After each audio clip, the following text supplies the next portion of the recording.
Greetings, everyone, to this ePoster session. This is a poster session from Dr. Jamie Lester, and he's going to be looking at the Understanding Perceived Fairness in Eminent Domain, the case of Texas energy pipelines. A lot of very interesting information, and I want to just welcome Dr. Jamie Lester to the podium. Dr. Lester. Thank you so much. Again, this is Dr. James Lester. And one of the things that I have done over my lifetime is work in right-of-way, real estate appraising, and real estate in general, and dealing with people. And today I'm here to talk to you about understanding perceived fairness in eminent domain, the case of Texas energy pipelines. But before we get started, a little bit about me. I hold an Alabama and Florida real estate broker license, an Alabama and Florida real estate general appraiser's license. And through the years, I have found this to be very beneficial in understanding how compensation is arrived and in general about land. I basically graduated with a degree in public administration with a minor in political science from the University of Central Florida, a master's degree in business administration from Liberty University, and now, so I'm very proud to say, a doctorate of psychology from the class of 2020 of Ashford University. One of the things that I like doing besides doing the research that I do and understanding what's going on in today's real estate industry is basically the outdoors. I love hunting, fishing, farming, riding, and spending time with family. But a little bit about the background of why this research was important to me is the 13th Amendment to the United States Constitution talks about property seizure, the right of condemnation, eminent domain. Well, eminent domain is the power or authority to take private property for public use. This issue has attracted significant public interest over the last several years. I have examined and looked at 10,282 wrongful uses just discovered over a 4-year time frame in doing research. There's been very little prior research that is addressing pipeline right-of-way.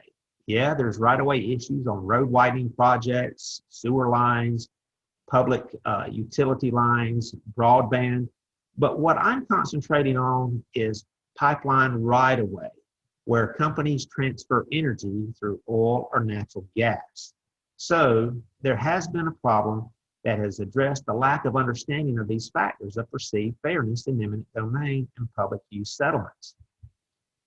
My framework of using this was basically the ecological systems theory, using individual development, individual choices made by individuals, and perceptions.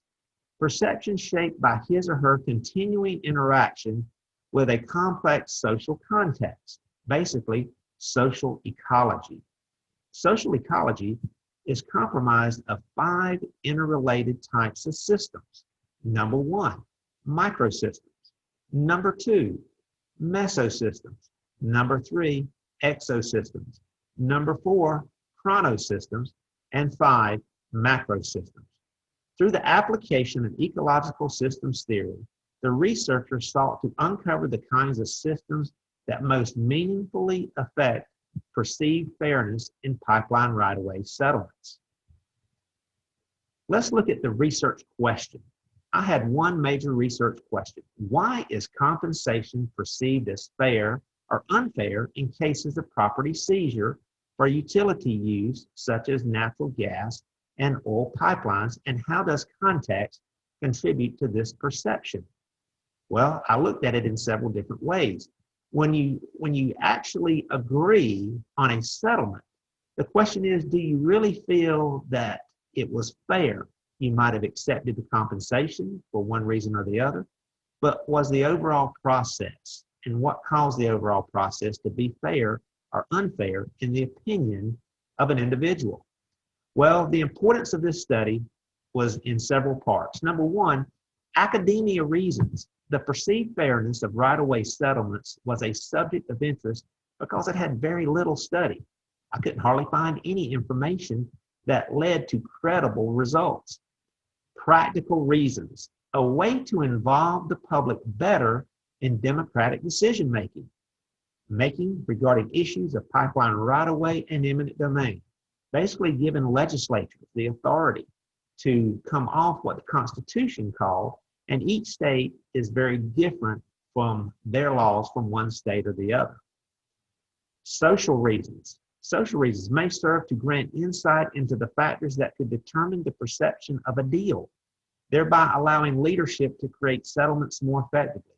Meaning, corporations that go out here to meet property owners, maybe this study can allow them to use what they have learned to better negotiate in terms of looking at the outcome of what an individual landowner may be thinking in their mind, and vice versa with a landowner, what corporate may be looking at in their mind. The overview of research design, qualitative approach.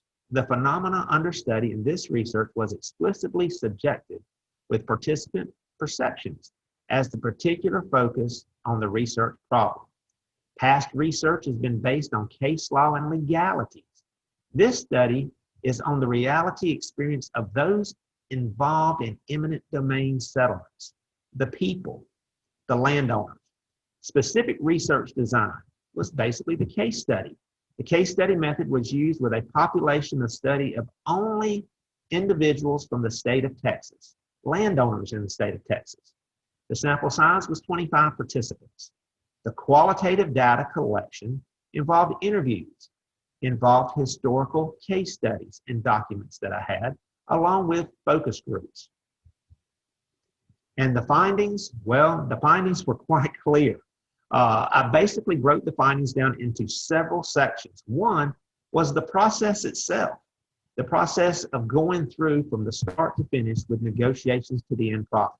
In terms of the process perception, fair versus unfair, most participants experienced right away issues was fair, 21 of 25 participants.